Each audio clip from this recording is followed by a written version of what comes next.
Next is concurrency and concurrent programming. अगर मैं एक प्रोग्राम की बात करूं तो उसका जो हाई लेवल प्रोग्राम है, जो फर्दर मशीन इंस्ट्रक्शंस में डिवाइड होता है, तो एक्चुअली क्या होता है कि जो आपका हाई लेवल प्रोग्राम है उसके वो कौन से सेट ऑफ इंस्ट्रक्शन या इंडिविजुअल स्टेटमेंट्स जो कि कॉनकरेंटली एग्जीक्यूट हो सकते हैं।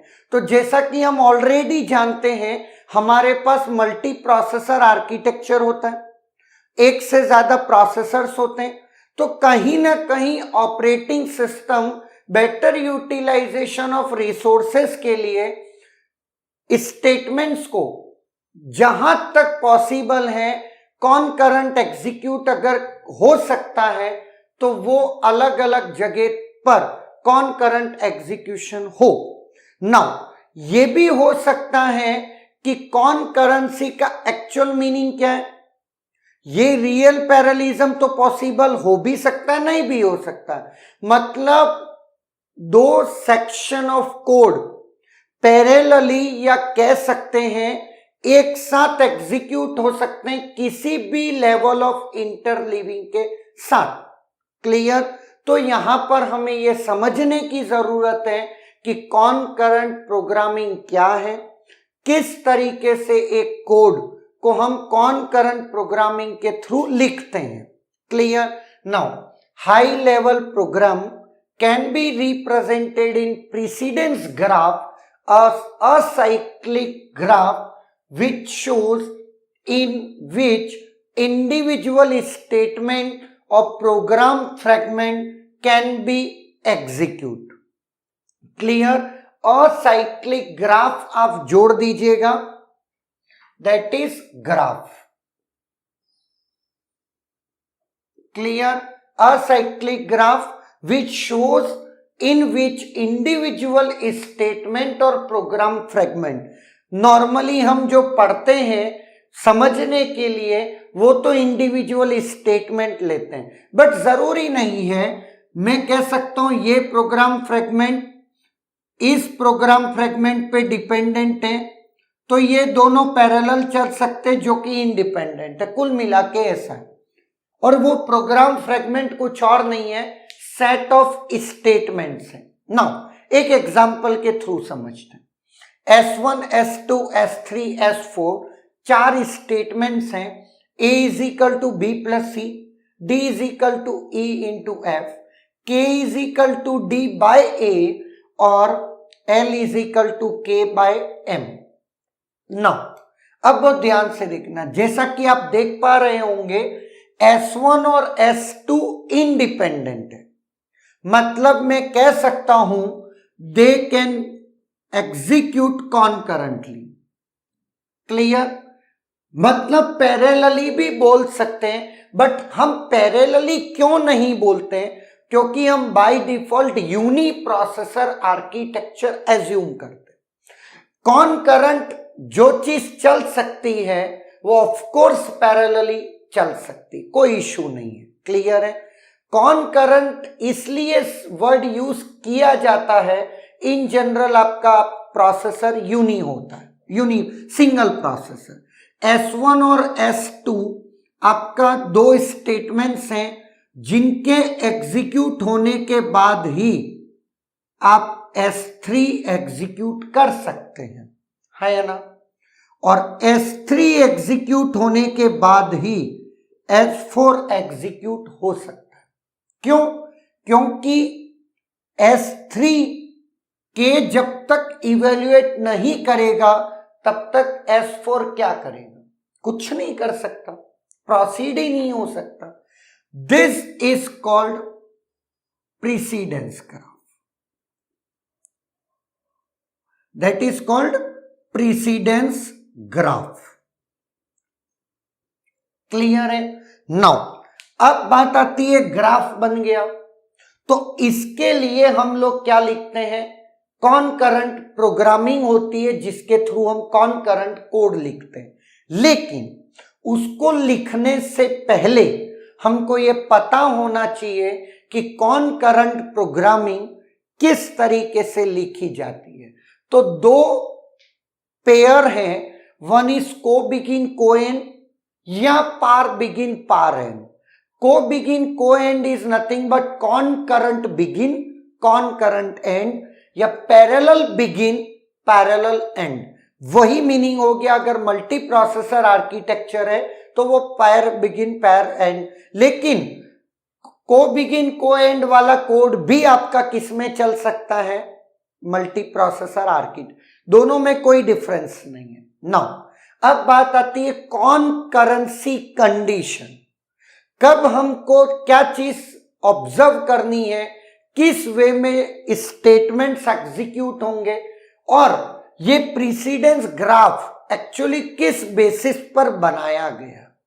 लेट S1 स्टेटमेंट के बाद S2 स्टेटमेंट एग्जीक्यूट होता है और अगर मैं बात करता हूं इसकी रीड सेट की, रीड सेट ऑफ S1, तो इसमें B और C रीड हो रहा है ना। एंड अगर मैं राइट सेट ऑफ S1 की बात करूं तो A में राइट हो रहा है। क्लियर है। उसी तरीके से रीड सेट ऑफ S2 अगर मैं बोलता हूं तो A एंड D, और राइट सेट ऑफ S2 तो आप कह सकते हैं E पे राइट हो रहा है।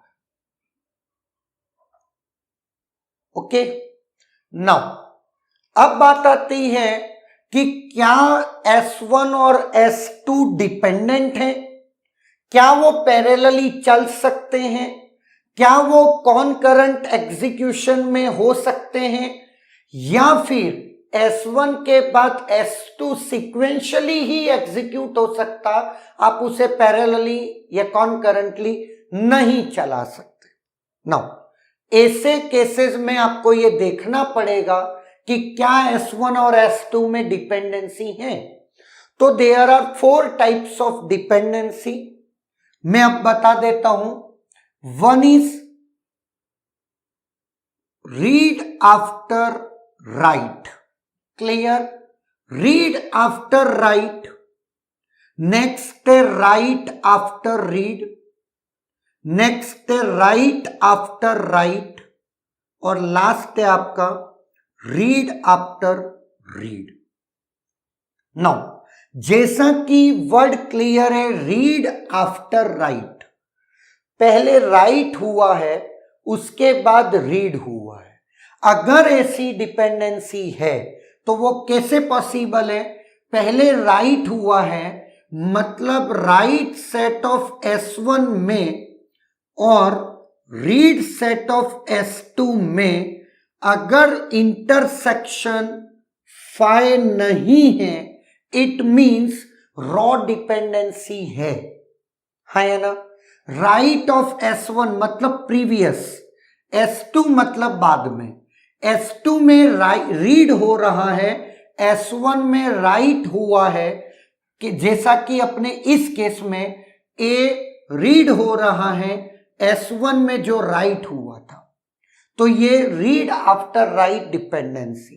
क्लियर। उसी तरीके से राइट आफ्टर रीड कब बोलेंगे, जब रीड पहले हुआ है ना, S1 इंटरसेक्शन राइट बाद में हुआ है, अगर ये नल नहीं है मतलब इन दोनों के सेट में कोई कॉमन एलिमेंट है, तो मैं कह सकता हूं राइट आफ्टर रीड, पहले रीडिंग हुई है उसी पे राइटिंग हो रही है। Clear. Write after write, sorry, that is write after write. Now इसमें क्या है, write of S1 write of S2 not equals to 5, मतलब दोनों ही राइट सेट में अगर कोई कॉमन नहीं है, मतलब राइट आफ्टर राइट तभी होगा जब दोनों के राइट सेट में कॉमन है। नाउ और लास्ट है आपका read after read, read of S1 intersection read of S2 not equal to 5। Now अब बहुत ध्यान से मेरी बात को सुनना। Read after write, write after read और राइट आफ्टर राइट, ये तीनों डिपेंडेंसी हैं।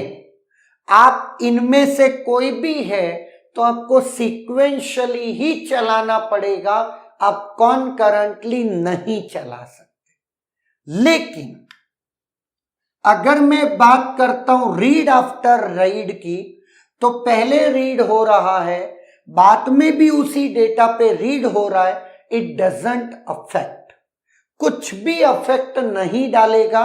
आप इन बातों को कॉन्करेंटली चला सकते हो।